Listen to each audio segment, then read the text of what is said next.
In this edition of Southern Newsweek, thousands of residents show their concern for climate change and they're backed by city leaders. The city is approved as a refugee resettlement centre with 150 Syrians expected in 2016. And Mosgiel hosts the final leg of a national campaign that could save lives.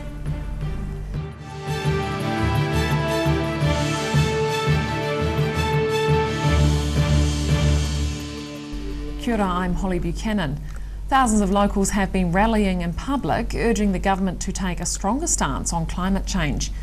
New Zealand is involved in a global summit on the issue taking place in France, and residents are being backed by community leaders in their combined call for action.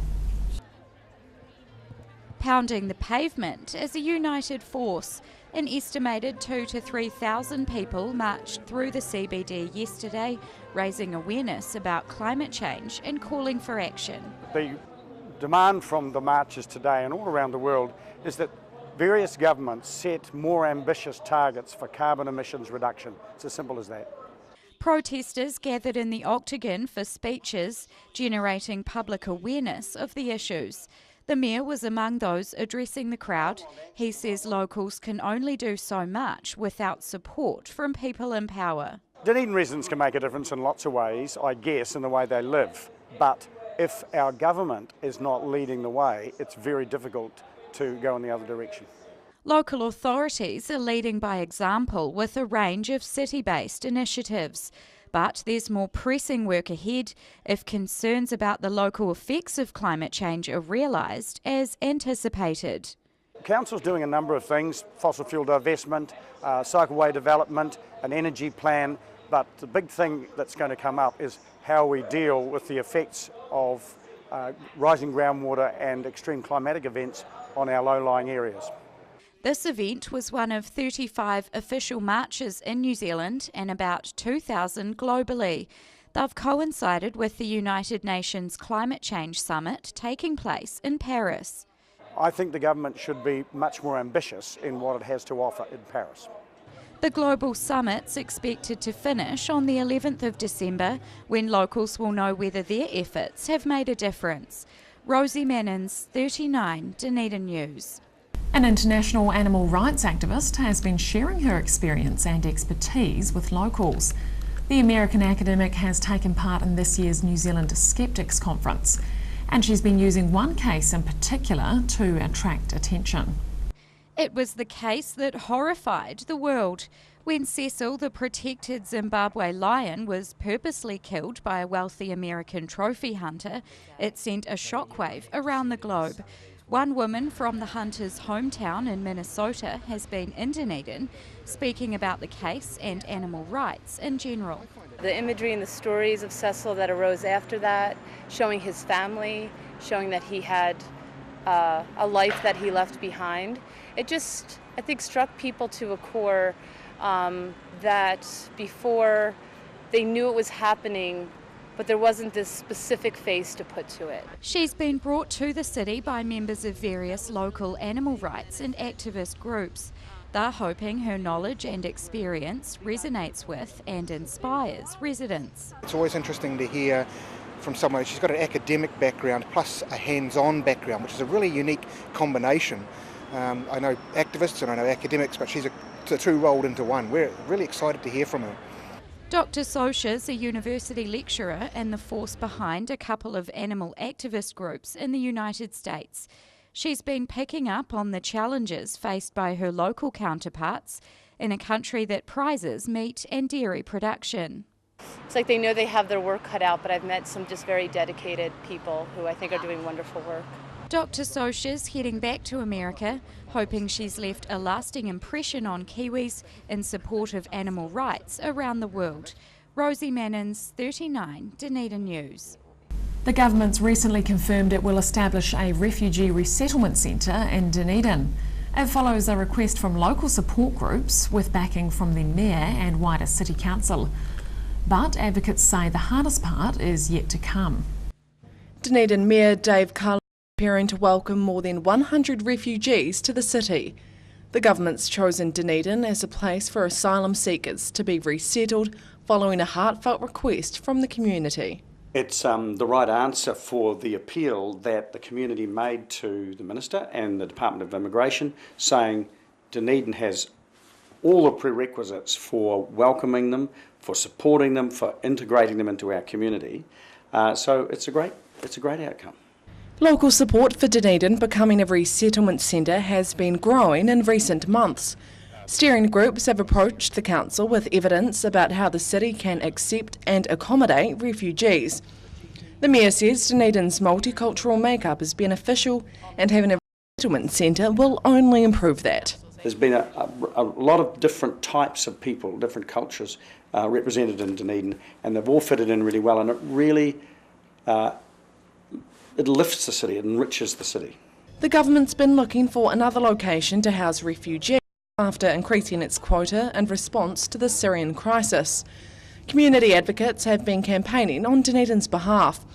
They say it's now time for local agencies to jump on board in providing traumatised asylum seekers with the proper help. This is about making sure that we can work collaboratively with those groups that have already indicated that they want to do it and will take lead roles. For us, more it's about making sure what resources that we have and also being able to help people with some of the concerns that come with that. New Zealand's taken an extra 750 Syrian refugees over the next 3 years. The Mayor is expecting 150 of them to arrive in Dunedin next year, with the government funding their integration into the community. Annabelle Dick, 39 Dunedin News. More information is being compiled about how the Dunedin City Council deals with local business people. The council is reaching out to professionals by launching a new quarterly satisfaction survey following an initial study in April. But the commercial community is still waiting to see the baseline data. Logging on to rate local government's performance.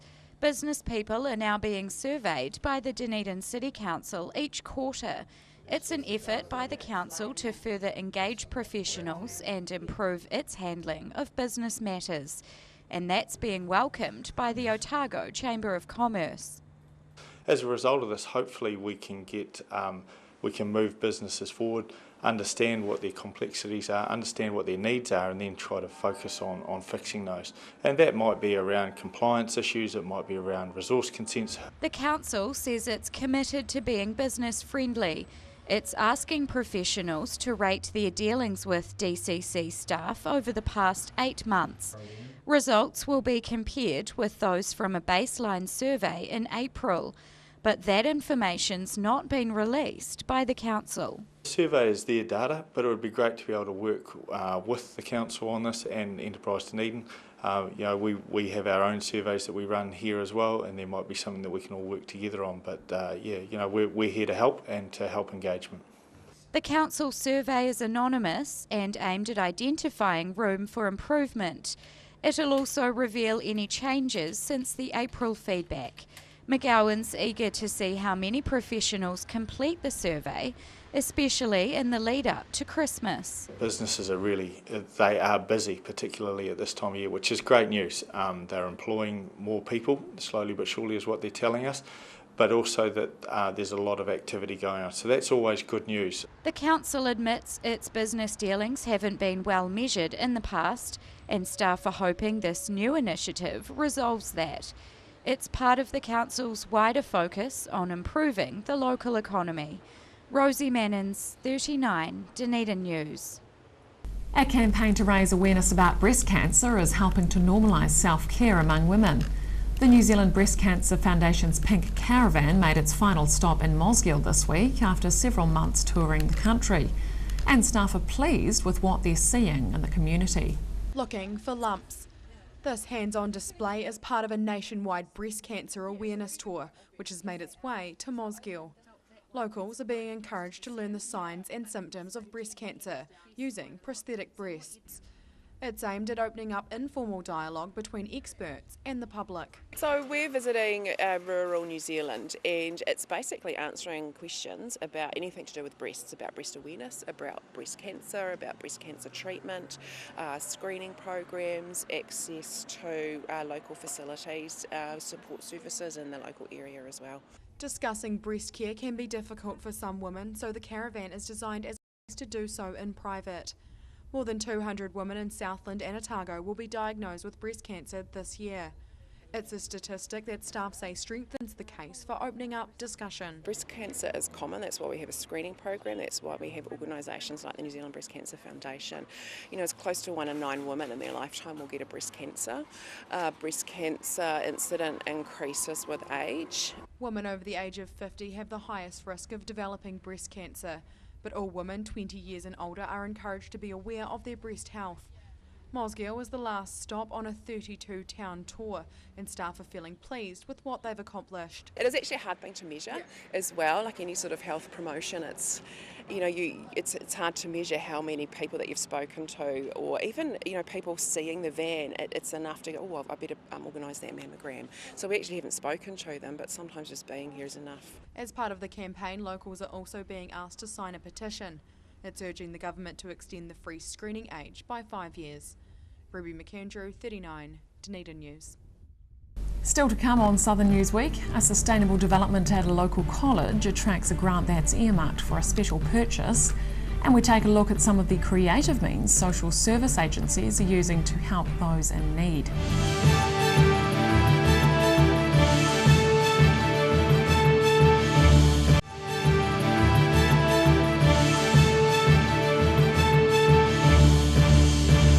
Welcome back. The development of sustainable technology at Kaikoura Valley College is attracting financial support. The school's been awarded thousands of dollars to go towards purchasing a micro-hydro generator, and the grant is capping off an exciting year for pupils. Student innovation is thriving at Kaikoura Valley College. The school's already creating energy from food scraps with a biogas unit. Now it's received $4,500 to buy equipment for a micro-hydro generator to produce sustainable electricity. It's all about making science more hands-on. This is part of our movement into establishing our urban concept farm, and we're trying to apply science and technology in the real world to be meaningful for students, and we decided to try and apply for this money to set up a small micro-hydro generator in Kaikoura Stream. The money's from a Caltex-led initiative supporting science and technology education in schools. McMillan says the funding is ideal, with Kaikoura increasingly focused on developing sustainable practices among students. I think as we're trying to educate our young people, we have to look at a future focus for them and what's going to happen in the next 10 to 15, 20 years. And they need to build in those thinking skills and practical skill-based types of learning so that they can be ready for that future. And this is very much part of that. The school's biogas unit was set up by students in the young enterprise group Kaika Energy. McMillan says the generator will build on their success, helping to make sustainability a priority. And he's aiming to enlist additional help. We're pretty hopeful that Otago Polytechnic will be joining with us to help us with some of the expertise that's involved. And it's very much a progression. We've done our first one, we're moving on to our second, and then we'll be moving on to others in the new year. The plan's also supported by Ministry of Education funding, which will see local primary schools getting involved. That's all helping to build excitement for the coming school year. Ruby McAndrew, 39, Dunedin News. Seacliff residents are celebrating the long history of a central community asset. 80 years ago, the foundation stone was laid for the coastal settlement's former church. It's now got a different use, but the owners are trying to maintain its heritage. A home with a history. These Seacliff residents are relishing in the heritage their property has to offer. Their home was formerly the settlement's church, and now they're celebrating its 80th birthday. Today we're celebrating the laying of the foundation stone on December the 1st in that year, it's December the 1st today, by Bishop White. The Roman Catholic Church was established in 1935 to accommodate the number of parishioners in the area. It was made with the Seacliff Mental Hospital in mind, as a number of locals were involved with the asylum. The church was then decommissioned in 1985 and sold privately. The Cliffords are the latest owners. We saw it advertised, and I said, gosh, to my wife, this is a great building. It looks like a sort of Spanish place on the Riviera or something, you know. And we thought we could make it into something, and really, we're just the guardians of the place. The Cliffords have added their own personal touches, but they're keeping key parts of the church intact. They want to maintain the history behind the church, so they're honouring the anniversary by holding a gathering. We're having a celebration of the 80th birthday of the church, really. And we're going to have people coming who've either been connected with it or who want to particularly see the church. The pair will host talks, speeches and local music tonight to honour the former seaside parish. Annabelle Dick, 39 Dunedin News. Local support services are getting inundated with residents needing help around Christmas time. The Salvation Army is dealing with an almost 7% increase in calls for assistance compared to this time last year, and staff are getting creative to address the growing need. Sweet stuff for the silly season. These Salvation Army workers are putting their hands to work, creating food hampers in the lead up to the busy Christmas period. There's definitely an increased need for assistance. We've had a 6.6% increase in need over the last year, partly due to the floods in South Dunedin, I think partly due to the cold winter, but this time of the year we certainly get people who are continuing to have needs. The Sallies are noticing a rise in the amount of people needing food to hold them over the Christmas period. They're running food drives in the holiday lead-up to boost the quantity of food coming in. Residents can donate a canned food item to see a gallery of Christmas trees, but help with food isn't the only thing people are needing. We get people who are after just often a one-off food parcel, and that food parcel may be due to they've got an outstanding account, they may have had a likes of a car bill that was unexpected, so we would help them with that. Sometimes it could be social work assistance. The Salvation Army usually distributes 30 food parcels a day in Dunedin, and over the Christmas time period that increases to 70 per day. Workers see residents struggling with unexpected expenses, but they're telling people to stay optimistic despite the stress. Things do get better, and it's a possibility for life change in the new year, and we look forward to working with people in the new year too. Local Salvation Army officers are expecting to give out more than 200 Christmas hampers in addition to food parcels this year. Annabelle Dick, 39 Dunedin News. The playground of a local primary school has undergone an almost $30,000 redevelopment. Several pupils have been involved in the design process for the project, which has been years in the making. And it's just the beginning of a raft of changes at the small school. Sliding into playtime. Pupils at St Mary's Kaikarai are making the most of their brand new playground equipment. It's helping to promote physical activity, which is something Principal Richard Duffy is pleased to see. I think we want our children to be quite active, and we're setting up an environment where they can be. We've got existing things and to add to it's really, really cool. The new fort and accompanying slide is something the school has been working towards for the past couple of years. It came at a cost of around $28,000, but that was no problem with dedicated, hard-working supporters. We've got a real community school, and our PTA and the parents who work with them have been amazing.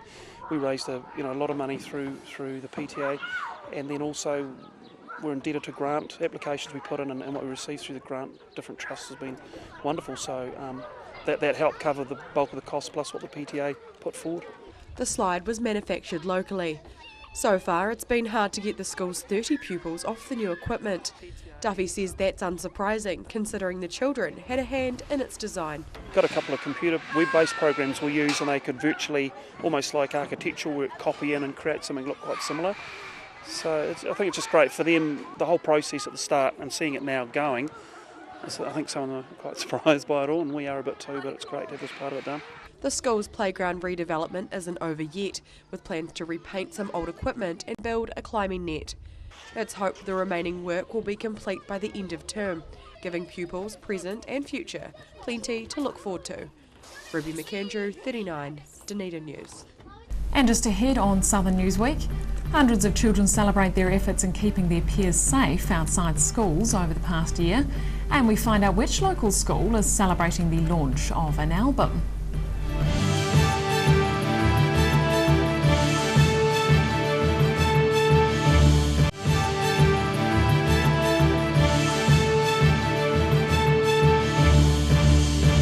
Welcome back. Hundreds of school children have donned high visibility gear while taking part in a yearly safety parade. It's been held to celebrate the hard work pupils put into patrolling traffic outside their schools. But there's no child's play involved in keeping classmates safe. doing what they do best. Hundreds of primary school safety patrollers have taken to George Street for a very orange parade, stopping traffic in the process. Each year, local police run the event, thanking children for doing their bit to ensure their classmates get to and from school safely. It's really awesome for them to see that they're appreciated. It's early starts for them. They've got to be at school half an hour before school starts, and huge responsibility getting other people's children across the roads. So no, it's all about celebrating what they've achieved throughout the year. The rain did little to dampen the spirits of the almost 800 children taking part. In fact, wet weather is nothing new for the dedicated young safety wardens. This is probably our first parade that we've had in the last 8-9 years that we've had rain, so never mind, they have to do it in that weather anyway. She set up the local parade, taking inspiration from similar events organised in the North Island. But it's not just Dunedin children involved, with several schools travelling from out of town to take part. Well, we've got 4 different schools coming up from Balclutha. And we've got about 25 schools here today. A couple of schools had to pull out, unfortunately, for other sports events. But usually this is a big something to look forward to at the end of the year. They know it's coming, but they know they've got to do the work for it. So, it's an awesome day. After parading through the CBD, the children headed to Moana Pool for fun activities. It was their chance to relax and play following months of hard work, ensuring safe arrivals and departures at school. Ruby McAndrew, 39, Dunedin News. A quilt made in Dunedin almost 100 years ago has been returned to the city after a lifetime in Britain. The signature quilt was sent to the United Kingdom during World War I as a token of support for injured New Zealand troops. Now it's set to feature in war centenary commemorations. An important piece of Dunedin history is finally home. This World War I signature quilt is back where it was made after spending the past 100 years in England. Staff at Toitū Otago Settlers Museum are celebrating the timely return. I think that it's a wonderful thing in the centennial of the year in which it was made and sent overseas, that it's sort of completed a journey back, because it could have just been biffed out and its significance lost in England, where it would be kind of less meaningful. But having come back to the city where it was created, it reminds us of the patriotic effort that was so widespread and so enthusiastically supported in 1915. The quilt belonged to the family of 89-year-old Stella Bessel, who contacted Mayor Dave Cull in the hope of seeing it return to Dunedin. A Toitū worker picked it up from Bristol last month. It's emblazoned with the names and addresses of Dunedin residents, and the Mayor is expecting that historic element to strike a chord with locals. There'll be people in the city who are descendants of the people who generously contributed this in the first place. And now, after 100 years, it's come back. And I foresee that there'll be all sorts of connections made over the next wee while as it's publicised. Toitū staff are marking the centenary of World War I throughout 4 years of commemorations, staging several exhibitions. Brosnahan says the newly acquired quilt strengthens the museum's collection, but finding a place for it may prove difficult. This particular item is too big to fit in the cases that are in the military history section, so I'll probably use it elsewhere in the museum.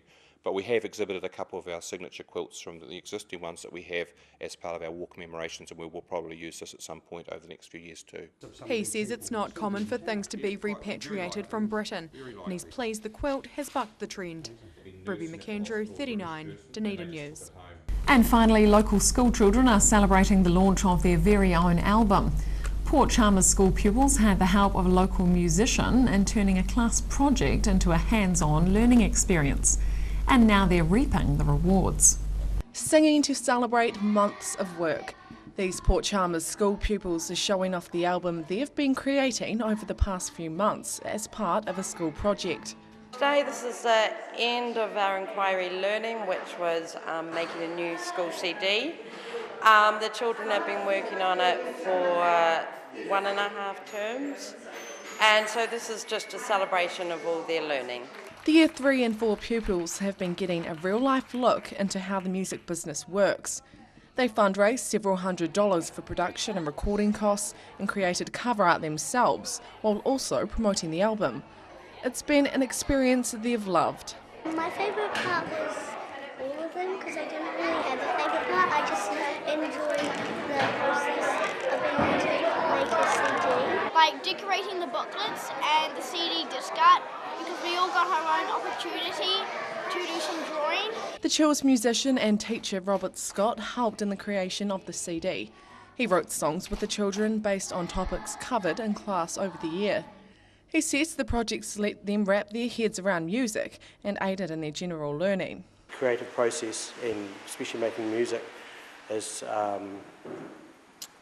think it accesses a part of the kid's brain that is not normally used in everyday stuff, and I think they get a lot of enjoyment out of it, and they seem to retain the knowledge that's in the songs. School staff say there's a lot of talent within the class, which shines through in the album.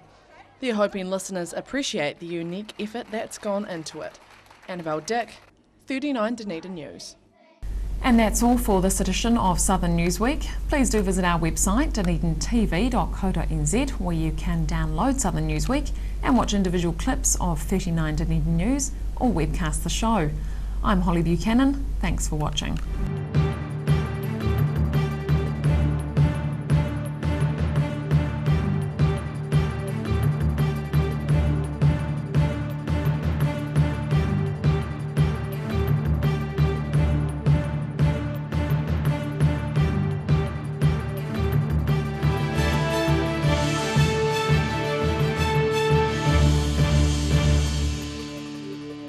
Supporting local content so you can see more of New Zealand on air.